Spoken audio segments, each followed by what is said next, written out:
Audio Jungle.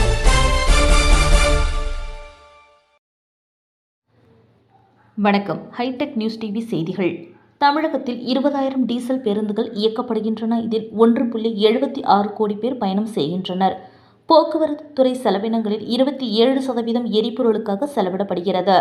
இந்நிலையில் செலவினங்களை குறைக்கும் வகையிலும் காற்று மாசு ஏற்படுவதை தவிர்க்கும் வகையில் 16 CNG மற்ற LNG பேருந்துகள் சோதனை முறையில் இயக்கம் வரும் நாட்களில் அனைத்து பேருந்துகளிலும் படிப்படியாக டீசலுக்கு மாற்றாக இயற்கை எரிவாயு பயன்படுத்த போக்குவரத்து துறை நடவடிக்கை எடுக்க வேண்டும் என்று அமைச்சர் சிவசங்கர் அவர்கள் தெரிவித்துள்ளார். கடந்த ஆண்டு 2000 பேருந்துகள் வாங்க நிதி ஒதுக்கீடு செய்யப்பட்டு தற்போது 1000 பேருந்துகள் மஞ்சள் நிறத்தில் புதிய பேருந்துகள் இயக்கப்படுகின்றன. கிராம பகுதிகளில் புதிதாக இளநீல நிற பேருந்துகள் இயக்கப்படுகின்றன. நடப்பாண்டு கூடுதலாக 3000 பேருந்துகளும் ஜெர்மன் நிதி உதவியுடன் கூடுதல் பேருந்துகள் என 7500 புதிய பேருந்துகளை மக்கள் பயன்பாட்டில் கொண்டுவர போக்குவரத்து துறை முழு வீச்சில் ஈடுபட்டு வருகிறது. பண்டிகை மற்றும் வார விடுமுறை நாட்களில் பொதுமக்களின் வருகைக்கேற்ப கூடுதல் பேருந்துகள் போக்குவரத்து துறை சார்பில் இயக்கப்பட்டு வருகின்றன. சில நேரங்களில் கூடுதல் பயணிகள் வருகை எதிரொலியின் காரணமாக பேருந்து நிலையங்களில் பொதுமக்கள் காத்திருப்பதை பட்டியலிடுபவர்கள் எத்தனை பேர் அன்றைய தினம் வழக்கத்தை காட்டிலும் கூடுதலாக பயணித்தார்கள் என்பதை கருத்தில் கொள்வதில்லை.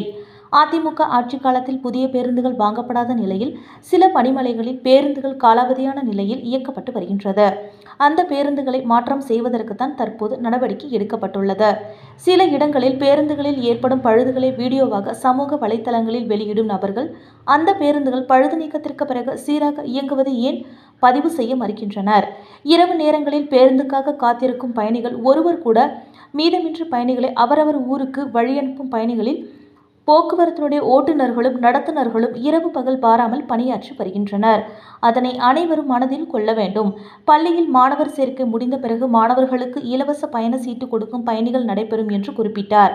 வெளிமாநில பதவிகள் கொண்ட ஆம்னி பேருந்துகள் தமிழகத்தில் இயங்கக்கூடாது. ஏற்கனவே கால அவகாசம் அறிவுறுத்தல் வழங்கப்பட்டது. கால அவகாசம் நீட்டிப்பது குறித்து போக்குவரத்து ஆணையரிடம் ஆம்னி பேருந்து உரிமையாளர்கள் முறையீடு செய்தால் அவர் அது குறித்து முடிவு எடுப்பார் என்றும் தெரிவித்தார்.